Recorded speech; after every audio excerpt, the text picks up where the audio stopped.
Welcome, everyone, and thank you for joining us on International Women's Day for an open and honest discussion about women in the horse racing industry.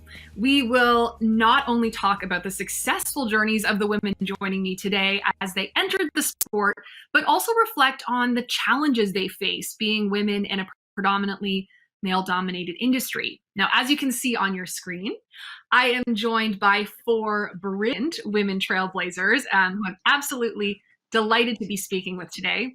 First is Thoroughbred trainer Josie Carroll, who became the first female trainer to win the Queen's Plate in 2006. And yes, she won this year. 2017 O'Brien Award winner as Best Groom and now Standardbred Trainer, who is usually stationed at Mohawk Park, but has also been on the move quite a bit. Welcome, Teesha Symes. The first female jockey to win the Queen's Plate and one of Woodbine's most popular riders, Emma-Jayne Wilson.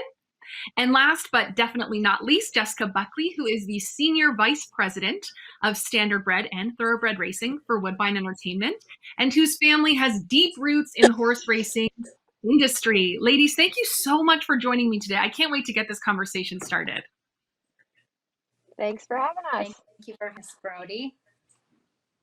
So looking forward to I grew up around this sport, and I, as a young girl, always marveled at the fact that it was both women and men who were regularly competing against one another. And as I was thinking back, I was thinking about one year in particular, and that was the 2007 Queen's Plate, which Emma-Jayne will remember very well. This year, my grandfather, Mel Lawson, had the big favorite in the race. His name was Jigs Cuz. And there was so much press and attention on this horse. My grandfather was in his late 80s. It felt like the last real opportunity that he was going to win the plate. And there was so much pressure on the situation. And the horse didn't win. Surprise, surprise. It was, of course, Emma-Jayne Wilson aboard Mike Fox. But though I cried that day because I was so sad and so young, I remember thinking the only silver lining to this moment was that Emma-Jayne Wilson had made history, and I was there, and I had this small sort of moment in that day. And I always look back on that with this like real mixed emotion. So it's interesting how as young women, we look to other women in the sport, no matter what our connection is. And that was something I was reflecting on earlier today. So whether you are a jockey or your trainers like Josie and Teesha, or, of course, the horses themselves, men and women are competing against each other in this sport all of the time. But I think we also need to acknowledge here that there is a lot of work that still needs to be done. And we're going to talk about that. But we need to address the fact that we need more representation across the sport, right? We need more women of color, more LGBTQ athletes. How can we make this space more accessible and welcoming to everyone and show true representation? So we want to say that before we get started. Last year, I had the opportunity on Racing Night Live to interview Tenica Wolf-Bell, who is one of the only women jockeys of color to win at Woodbine Racetrack. And unfortunately, she wasn't able to join us today, but we really hope to see her racing at Woodbine again next season. So, Josie, with all of that said, I want to start this conversation with you. And I know your career started around 1975, so I wanted to take us back to 1975. What was the attitude like? Talk about competition between men and women. Were they working together, or were there female grooms and jockeys and trainers that paved the way for you? What was the climate like for women in the 70s? I would say at that time things were already starting to change. I came around as a groom.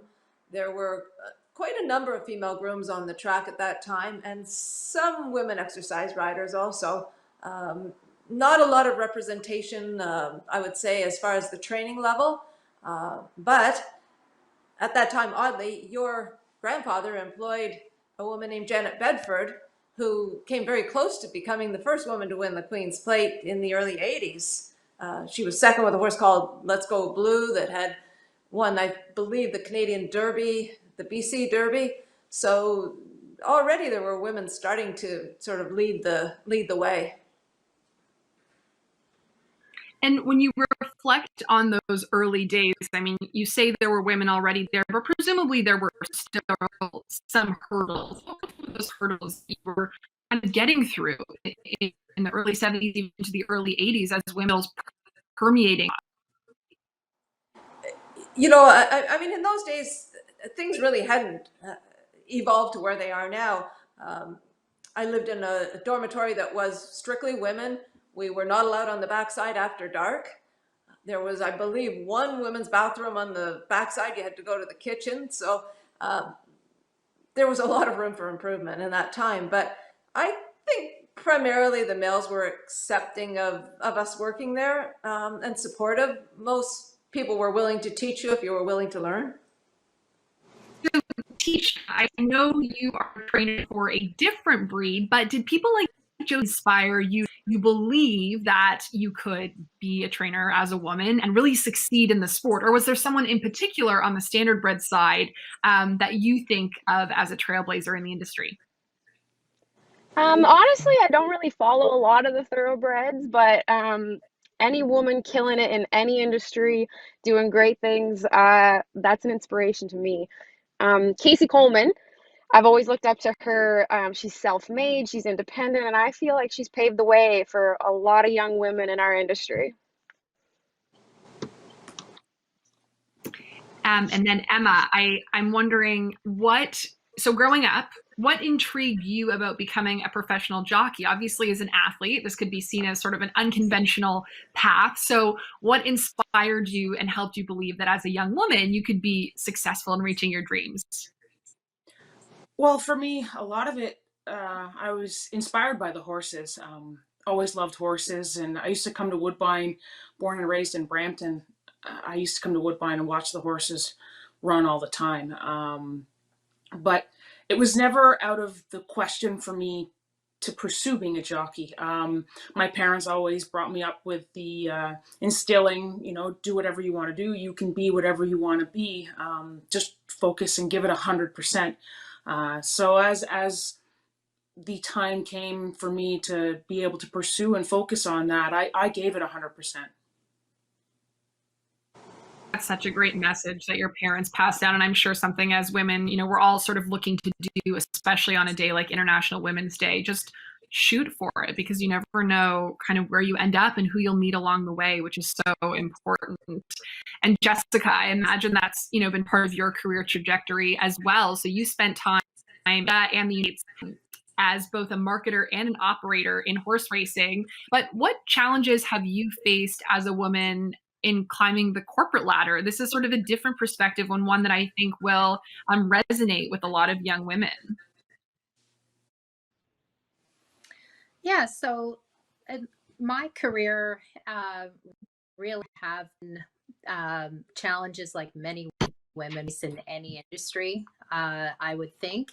However, I have to say I've been fortunate in companies where I work with mainly men in leadership positions, but they were always men that saw no issue in promoting women that worked hard and provided opportunities for learning and growth. So I have to say I have been extremely lucky, having been a woman in what the racetrack management side of our industry has been male dominated for many years. It is changing and has changed. There's still lots of opportunity there. So I would say that we mirror a lot of industries in that regard on the corporate side of the business. I'm going to put you on the spot for a second and ask you a bit of a follow-up to that question. I think as young women, it's important to find allies in, of course, other women, but also in men. Can you speak to the importance of finding those real champions for yourself as a young person in whatever, and how leaning on those people can help you as you go about your career? Yeah. There's no question that I was lucky to have allies along the way, and still, my first two bosses were huge supporters and allies. I think of one of them who grew up with 9 other siblings and shared a room with 3 sisters. And so he was in tune with what it was like to be a girl and a woman in business, and was extremely supportive. So he is a friend and ally to this day. And again, I have a lot of colleagues that fall into that category. There haven't been as many senior women as I've moved along. However, that is changing, as I said, and I try to be very cognizant of that with younger women in the industry that are looking to do more, and try to help provide them any coaching and or mentoring that I can if they're open to that. Yeah, it's certainly something I've found, and I think something we need to speak more about, especially in the current climate. Emma, I know in sports there's always misconceptions about the way that women approach the game, and things that you're constantly having to deal with from that perspective. So for those that don't follow the sport regularly, that do have misconceptions about women in racing, what have those looked like to you, and how do you manage sort of the misconceptions? I have to say, it's one of the things I struggle with even now. How do you sort of come back to someone when they make a comment or say something just that's so off the wall? Well, when I came into the sport, there were a lot of misconceptions, as you say, be it physical capabilities or even mental capabilities. I remember a week before my wedding, I had a trainer, and I've been established a top jock at Woodbine. I had a trainer who kind of jokingly said, I might be too distracted to ride their horse because my wedding was the next week. And I know many women face this kind of assumption. There's a mental capacity challenge that women have to overcome, and it's ridiculous. One of the other things was my strength. Girls aren't strong enough to ride thoroughbred racehorses, and I mean, by judging everyone on their individual talents, I knew that strength was a question, and that is something as a professional, as an athlete, that I focused on in order to be the strongest that I could be, so that I could be one of the competitors out there, not just make it, but be at the top of my game and compete against the best. When you've been in situations where you felt like maybe someone was questioning your physical strength, let's say, did you use that as a motivator? Does that come across as jaded to you? How do you use that type of language and those perceptions to motivate you, or is that not a motivator at all? It was a motivator, but I always, when that came up, I always chuckled. You don't know me. Like you don't know how strong I am. And you just give me the opportunity, and I'll show you how strong I am. So I guess it was a motivator, but it wasn't it was more of a, you just don't know. Here, let me show you. I think that's such a great answer, because often when we're speaking about women sort of in leadership roles, people ask you about that, right? Is it a motivator? And you're like, well, I just sort of am who I am. But I like to ask because I like to see people's take on it, because everyone approaches that kind of challenge differently. So, Josie, I would say, experience. Oh, no, please finish. I was just going to say, it was a motivator in the early stages. There was all that doubt, and I wanted to make sure that when I was ready to step onto the playing field, so to speak, I was prepared and I was ready, and I was the strongest I could be. Yeah, I think sometimes there's, not in your case, but I can speak for my case, some doubt. If people around you are doubting you, my goodness, you have to sort of double down on your preparation and whatever it is that makes you feel confident to know that you can move ahead. So I completely understand that. Josie, your experience working in the industry, both here at Woodbine and then down in the United States, what have you seen that you think could help make the industry more inclusive? I think Canada has always been a little bit further ahead. I never really felt that I was a woman trainer in Canada. where in some of the southern states, in the early days, there was a very different attitude. I mean, I can recall one incident. My husband was in the clocker stand watching me race some horses that I was, setting down for some major races. So I was putting a little pressure on them. And one of the leading trainers there was standing up there. It was my first year in Louisiana. And he commented to the trainer beside him, "She doesn't train like a woman." And I thought, how does a woman train? And was that something, Josie, that you were able to come back at? Did you, and that in those games, were you able to handle yourself? I remember the comment. I heard about it afterwards, and to me, it just really made me laugh. Like how far behind are these people? Because I really didn't see that in Canada. Yeah, and that's such a good point. We're in many ways lucky, although as I mentioned off the top, still so much work to do from that respect. And Josie, one of the things I've always wanted to track, you're working and you're busy, I never want to bother you about this, but one of my own curiosities comes around working in the backstretch. This is a community of truly thousands of people. They come from all walks of life. And over the years, I'm sure you have had some uneducated remarks made to you, not unlike the one you just mentioned. How do you handle this, and what advice, I guess, we're sort of going back to this, but what advice do you have for women when dealing with moments like this? Because I wanted to talk about all of our successes, but yes, unfortunately, in male dominated, we do have moments. I would say look at the source. Usually the people that are making those remarks are probably less successful than you. So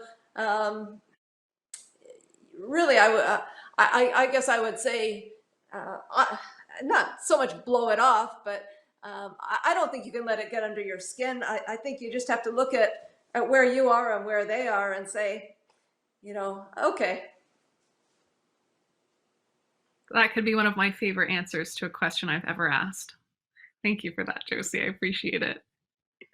Teesha, in harness racing here in Canada and in the United States, similar to Josie, you're sort of on either side of the border. What do you think the harness racing industry can do to be more inclusive? I'd have to agree with Josie there on the states being a little bit farther behind than we are. Any given day, if you look around the paddock at Mohawk, you'll see 75% female grooms. Now in the States, it's getting there, but it's not the same. It might be 50-50, but up here, I find that it's a lot of women grooms, and I hope that those women will take the stepping stone that I've taken and move on to be trainers. Teesha, I'm wondering, when you talk about hoping people are taking that next step, and again, going a little off the road here a bit, but do you feel a responsibility, or how do you help mentor who are looking to take that next step into training? Honestly, I'm always girl power. Anybody that ever comes to me for advice or just anything, don't let anybody tell you can't. And what's pushed me in the past is when they tell me I can't, I work harder to prove them that I can. And just like Josie, you just kind of laugh that stuff off. Let your numbers talk, because usually those people making those comments, the negativity comments, are someone that isn't in your place or can't do the things that you are doing. So anybody that's looking for advice, and females looking for the next step from groomer to trainer, that's just it. Just don't let anything bug you, and keep your head down and work hard, and you'll make it. Totally. And obviously there's so much that has happened. It really is a fairly inclusive space. But Emma, you've been working at Woodbine, and you've been in the racing industry for over a decade. So you've also had a chance to see the progression at this standpoint. But what do you think the industry can do to be more inclusive? I think it's about promoting equality. It's promoting equality on a daily basis. It's not always about identifying a woman being successful in the industry. It's about the individual being successful. As a jockey, I like to say to people, judge me on my strengths and my weaknesses as an athlete, not because of my gender. I think we as an industry can do that as well. I mean, International Women's Day is a great opportunity to sit down and celebrate the wins, the successes and the stories. But on a day-to-day basis, always expect equality. And, it's that day-to-day mentality that we need to maintain and expect it. Yeah, I think that's so true, and I think something that in working in dominated industries feel a lot. It's let's focus on how we make this better for everyone and how we help everyone rise. I think that's so important. And Jessica, on that note, there's of course the old saying about leaving the ladder down for the next generation. And as a woman who has experienced such success in this industry, how do you feel it's important to mentor aspiring young women who want to get into the industry? Oh, I think it's really important. And Woodbine as a company has had a formal mentoring program for a number of years that, it's really dependent upon the person, whether they want to take advantage of that or not. But we've had that in place for many years. So I have mentored people both formally and informally.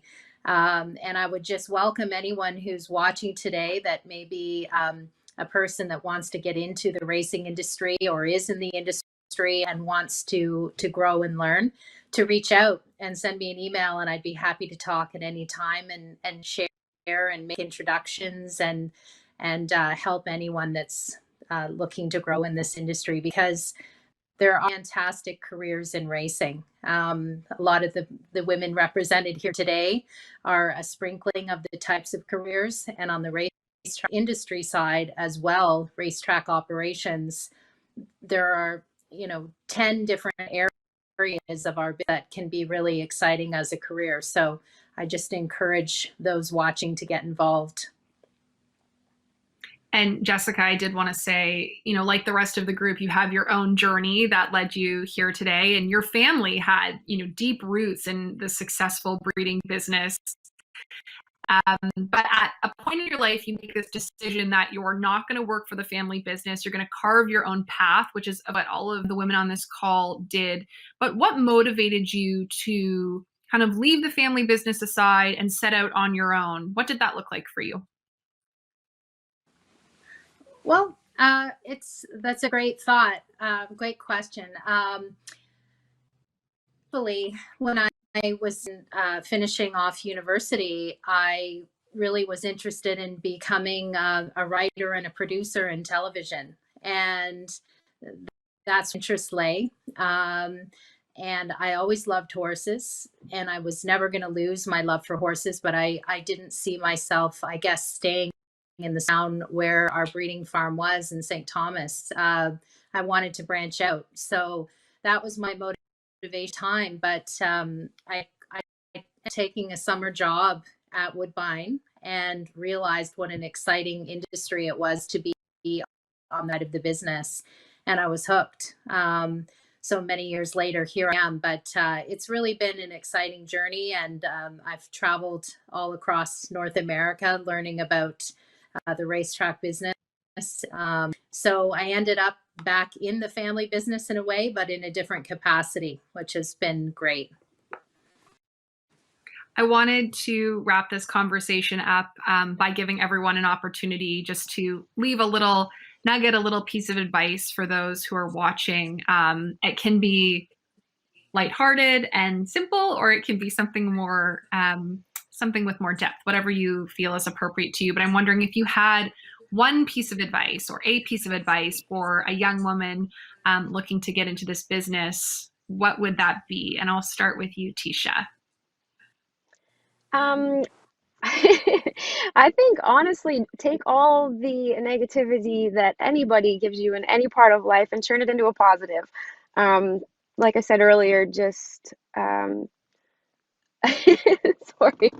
Like I said earlier, just let everybody they've used that and turn it around and make you work twice as harder. I know I played basketball as a younger girl, and anytime someone said that I couldn't do something, I went out and I worked twice as hard, and then you let your numbers talk. So I think at the end of the day, just keep your head down, keep to yourself, and work hard.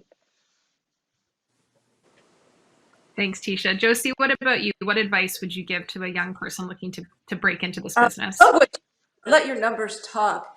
I think this is an industry that rewards hard work, and you certainly if you dig down and really apply yourself in this game, you can get somewhere. One thing I would say, particularly to women in this game, don't ever aspire to be the best woman in the sport. Aspire to be the best in the sport. And, you know, that's always been something very important to me, that I don't want to be recognized as a woman in the sport, although I appreciate, you know, all the kudos that come my way that way. I just want to be good at what I do as a trainer. Yeah, I think that sentiment we're all kind of nodding at. I think that's such a universal feeling. Emma's laughing. She's like, yes. Emma, I'll pass it over to you. Advice for young women, young people looking to break into the industry.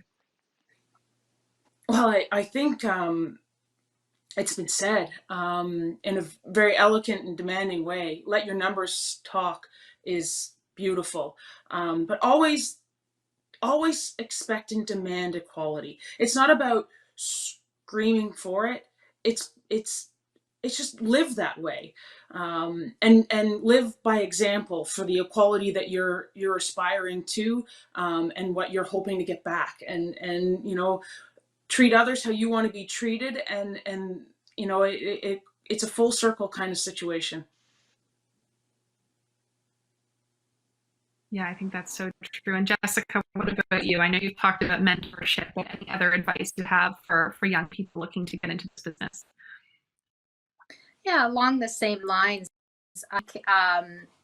you know, one of the themes that's come up from the three other women speaking today is, excuse me, giving it 100% and working hard. And there's no question that those things are required. But I think on top of that, I would encourage young women to make relationships in the industry and ask for help and ask for advice, and that there's men and women both throughout this industry that are willing to help young people come along, and people are very generous with their time and knowledge when asked.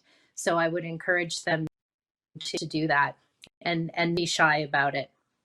I love that. Super, super wise words from all of you. Thank you for your candor, for your storytelling. I created it, and I'm helping celebrate International Women's Day did too. You are all amazing trailblazers in this sport, but really in sport in general. So a huge thank you to you, and best of luck next season. I can't wait to, or this season, it's coming up so soon.